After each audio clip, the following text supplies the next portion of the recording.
So it seems that the entire Leagues of Votann Codex has leaked out onto the internet. Let's take a look through the core army rules, the base stats for the Hearthkyn Warriors and the Exo armor, and a whole load more besides.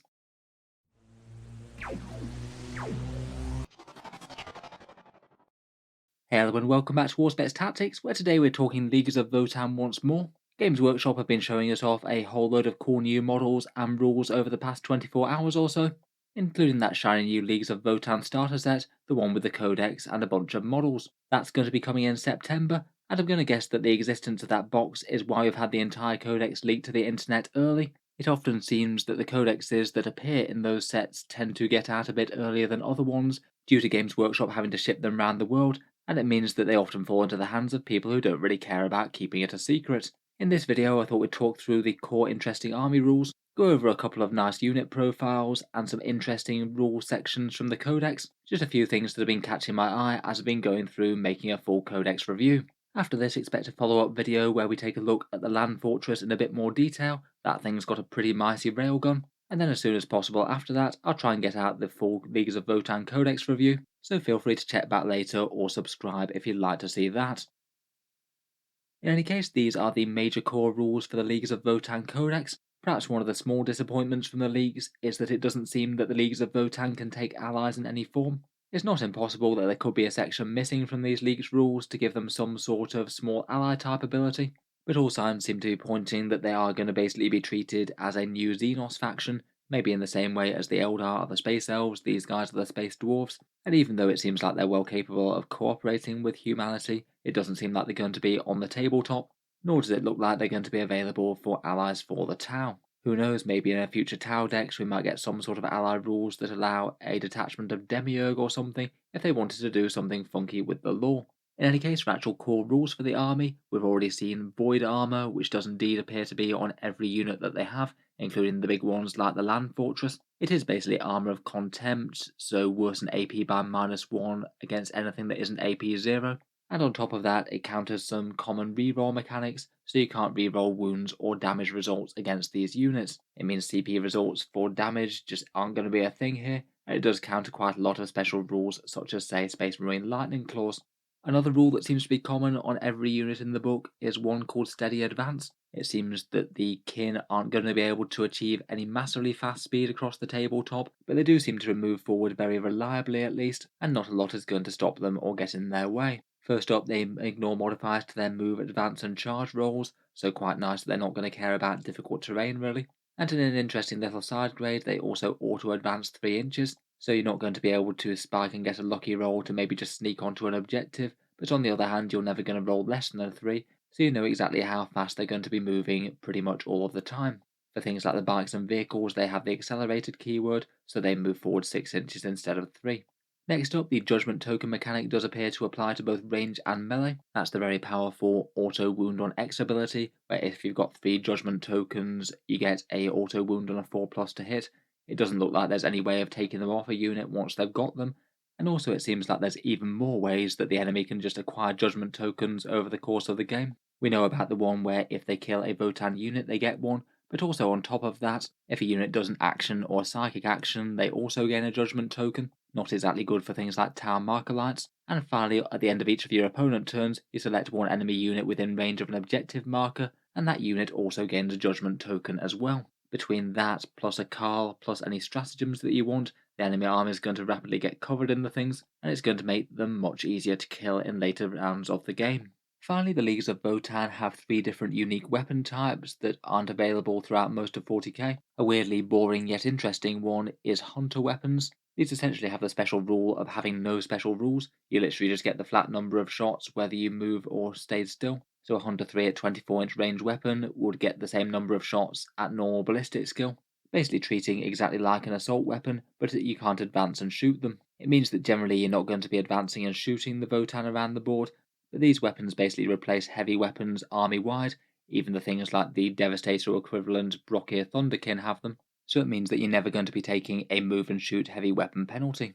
Otherwise, one rule that's causing a lot of a stir is the Magna Rail weapons. There's only a couple in the book, one on the Hearthkyn Warriors and one on the Land Fortress. They get everyone's favourite trait that they love to hate of ignoring invulns. The little ones on the Hearthkyn are D3+3 damage, and the big ones on the Land Fortress are crazy 6+2d3. And on top of that, on wound rolls of a 6, the excess damage is not lost and can spread over an entire unit. That's pretty big, as the judgment tokens technically count any hit rolls that auto wound as wound rolls of a 6, so it means that you might have the chance of getting that splash damage on the big thing if you do have 2 or 3 judgment tokens on it. They are kind of pricey and limited in scope though, it's not going to be too easy to spam them.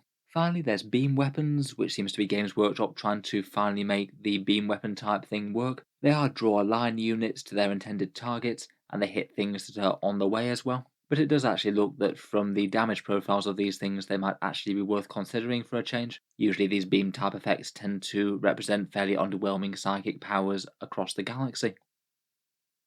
Moving on, I was certainly very interested to see the Hearthkyn Warriors' base stats and standard guns. It seems that the troops of the Votann are 11 points per model, 10 to 20 models in the squad, so they can hoard up quite well. And we already saw their profile, hitting on 3s, strength and toughness 4, 1 wound, 2 attacks, and a 4+ save, with that void armor special rule for a pseudo armor of contempt. The Thane who leads the unit gets 2 wounds like an Eldar Exarch, 3 attacks and leadership 8, and also has a 4+ invul in this unit, though they don't have that in other places. The base weapon of the squad is the Autok pattern bolter, 24 inches, a Hunter 2 weapon with strength 4, AP -1 and damage 1. Really quite nice small arms in my opinion. Kind of feels not too dissimilar from the Skitarii galvanic rifle, a bit more mobile and a bit less range. Each squad member also has an Autok bolt pistol to back that up, as well as concussive grenades as well, D6 shots at strength 5, AP -1, so they are actually worth throwing. It does appear that the Ion Blasters are a swap that you can make for the entire squad. They cost 1 extra point, so that will put it up to 12 points per model. An 18-inch single hunter shot at strength 5, AP -2 and damage 2. Really quite a nice profile for frying elite infantry like Space Marines, I suppose. I guess their short range is a bit of a disadvantage though, seeing as they can't advance or shoot on anything. It means that anything that's just over 23 inches at the start of the turn is basically going to be safe. Otherwise, for war gear options that I might go over in the main Codex review, for heavy weapons you can take 2 different options out of these per 10 models. The High-Las Auto Rifle, which is strength 6 and 3 shots, L7 missile launchers, which are basically missile launchers with a shorter range, hunter, and an extra pip of strength, an Etikarn Plasma Beamer for one of those deep beam type profiles with 2 damage, and the Magna Rail Rifle ignores invulns and a big damage D3+3. Those cost between 5 and 20 points, the cheapest being the High-Las. Otherwise, the squad can also take any or all of 1 model with a Medipack, 1 with a comms array, and 1 with a Panspectral scanner. They're each 5 points, as well as stratagems. They give you the ability to ignore the first failed save each turn. The comms array extends the Carl's reroll ones to hit aura, and the scanner gives you ignore cover and an Auspex scan type stratagem. Finally, the squad's leader, the Thane, can take an ion or a plasma pistol, and a concussion gauntlet or a plasma axe or sword. Quite fun gear. I guess the squad is capable enough to bully at least light infantry in melee. Overall, they do seem like a pretty solid troops choice, fairly durable with some flexible mid-range fire. The Medipack and the scanner seem like they're really quite good upgrades, as do the special/heavy weapons. Next up, it seems that the points cost upgrade of the book is the Votannic Council, a chapter command style upgrade kind of similar to Space Marines, where you have some points cost upgrades for the Karl, Grimnir, and Brokir Ironmaster to make them into basically the lead version of them. Each one of them costs a few points and unlocks a few additional abilities, plus also gives you the chance to get a different warlord trait if you want to take that one. High Karl is 40 points over the Karl's cost of 70, seems quite good. This one gives you Chapter Master style rerolls for 1 unit within 6 inches, which really is quite solid in my book. It allows you to get round the multiple Karls in 1 detachment special rule if you want extra judgment tokens, and also if you do manage to break a model with a judgment token with this model, you can immediately nominate another unit visible to gain a judgment token. Seems solid, might be good enough just for those rerolls alone, let alone the other stuff. Lord Grimnir upgrades the Psyker, 25 points over the Grimnir's 80. It turns into really quite a powerful Psyker, casting 3 powers rather than his usual 2, and on top of that he also gets a +1 to cast if an enemy within 18 inches has a judgment token. It does seem to be flat doubling down on what the Grimnir is there for, and this one seems basically auto-include to me. The Warlord trait gives you Ancestral Power, a +6-inch range to the Skin Wrought powers, which for me is a bit more take or leave. Finally, there's the Brokir Forge Master, 25 points over the 80 points for their little unit before. This one's the equivalent of the Votann Tech Marine with those cog robots. The base upgrade gives you a discount on war gear stratagems for units within 6 inches of him. One unit gets a 1 command point discount once per battle round, not too bad in Nephilim if you are planning to use them, and it gives you a small combat buff for the model himself. 6s to wound against a model with a judgment token gives you the equivalent damage in mortal wounds. He isn't actually too bad for damage for the points as well, getting a graviton rifle and hammer, both of which basically function a bit like grav weapons with extra damage against 3+ save units, 3 attacks at range and 3 attacks in melee, at least a reasonable chance to convert that damage. I think his Warlord trait Master Armourer does look quite interesting though. The Iron Master has similar Tech Marine buffs for +1 to hit and healing vehicles. This allows you to just flat heal 3 vehicles, or 4 if you've got cog robots nearby.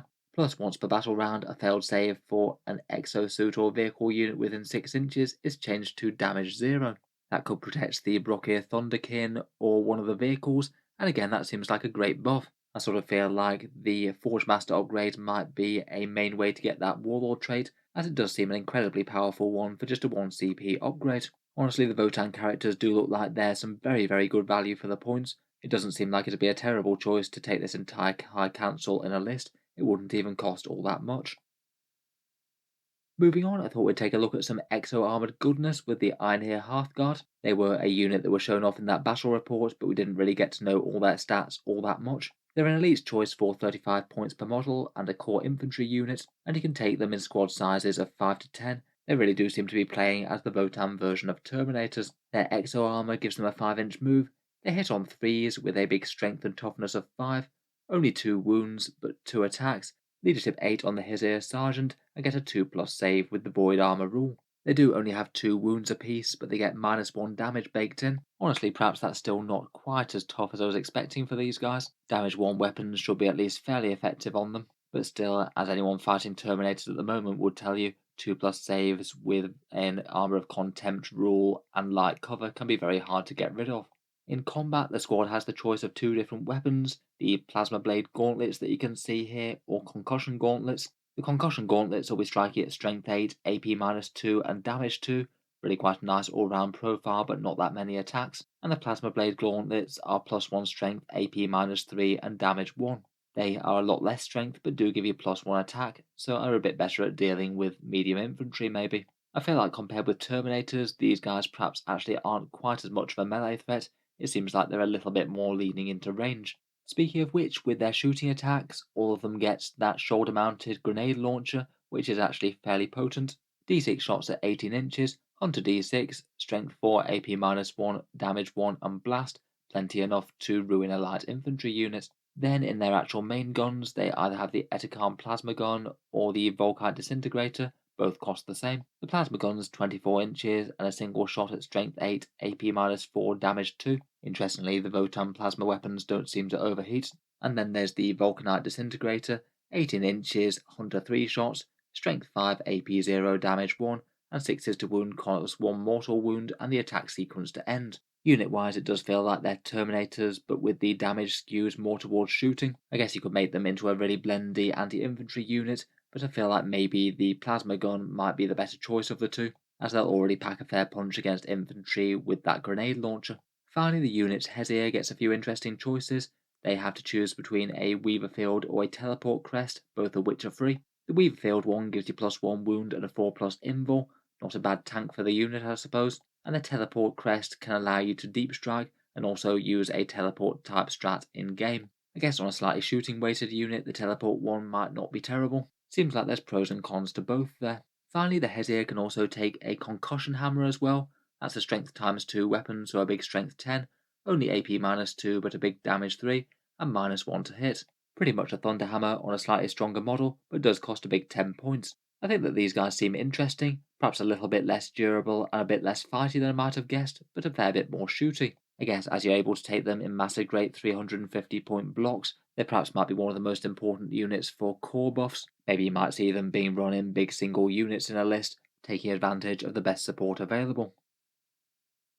Finally, it seems that the Leagues of Votann have 5 different leagues within the book, including an option for some custom leagues, though that is kind of limited. We'd already seen that Great Arthurian League shown off in the battle report, but another one that looks kind of interesting is the Ymyr Conglomerate, I believe the ones that are painted in red. All the leagues get a league custom that's split into two different parts, and then something called an ancestral judgment that also gives you a benefit towards judgment tokens in some way. All of that on top of their standard warlord trait, relic, and stratagem. The Ymyr Conglomerate just seems like it's pretty useful all the way around. An extra 4-inch range to guns seems really handy on a lot of these units with hunter weapons. Most of them are mid-range, but you won't be able to advance, and I think 4 inches would actually make a lot of difference. On top of that, they double down with pretty much an army-wide invul save. Most of their units get a 5+ invul, and that goes all the way up to a 4+ invul on anything with a 2+ save, in particular the Hearthguard and the Land Fortress. That's really quite a solid defensive upgrade, as it blunts the effect of high AP weapons, which are usually going to be the best thing at dealing with things in Armour of Contempt. Seems like it could be particularly tempting for the Hearthkyn Warriors with their own 4+ void suits. Seems like a spectacularly strong rule to have as part of an army trait. Their Judgment token rule means that if you shoot at units within half range, you also get an extra AP -1 for attacking anything with a Judgment token. Again, that's a really nice boost. A lot of things in the Codex seem to be AP -1 or AP -2, so this will be relevant on quite a lot of weapons like those Auroch pattern bolters. Finally, for the other bits that it gives, the Warlord trait gives you non-relic weapons get +1 damage. Maybe not super strong, but could be quite nice on something like a Karl's Mass Gauntlet for damage 4. Their relic is called the Last Crest of Jaluk, 4+ save against mortal wounds, and you get to trigger a 3+ invul save for 1 phase only. A potentially useful pop-up durability buff there. Seems pretty similar to one of the Space Marine relics. And then their stratagem is 1 command point called Pulse Beam Discharge. 1 beam weapon deals 1 mortal wound per hit on the target. I guess if you're in a position to secure a lot of weapons with a beam weapon, then that could cause a lot of mortal wounds. There are a couple of them that are 2-shot beam guns. So anyway, certainly a few interesting teasers for the Leaguers of Votann there. Let me know what you think down in the comments below. Looking forward to hearing any interesting reactions from the new rules from the Codex. I'll hopefully be back in not too long with a review of the Hecaton Land Fortress, and then we'll have the full Codex review out just as soon as I can get it recorded. If you've enjoyed the video and you'd like to see any of those, feel free to subscribe to Auspex Tactics. Finally, seeing as we're on the subject of the Leagues of Votann, I thought I might just mention the channel giveaway for October once more. The Leagues of Votann army set with the new Codex, a Karl Einhyr champion, 2 lots of 10 Hearthkyn Warriors, and some Pioneers are coming. That's going to be dropping in September at some point, so I thought it might be a fun option for the channel giveaway in October. I'll be posting out 3 copies of the army set, and as always with the regular giveaways each month, there's 2 equal ways to enter, linked down in the video description. Either you can support Auspex Tactics on Patreon for any amount. It is one of the things that allows me to keep on making videos like this quite so regularly. Or you can also enter for free by supporting on social media, subscribe to the YouTube video, like the Facebook page, and to actually enter the draw, you go on the 1st of October, take a picture of any 40k mini or imagery with your own name and the date handwritten within the photo, the last bit just to deter Facebook bots. From there, all of the entries are put into a big hat. I do the draw with a random number generator, all sources entered equally, and the winners get announced on the 4th of the month in the channel update video. I'm sure at least a few people are keen to get their hands on the new army set, so feel free to check out either the Patreon page or the Facebook page if you're interested. I will be doing further giveaways like this every month.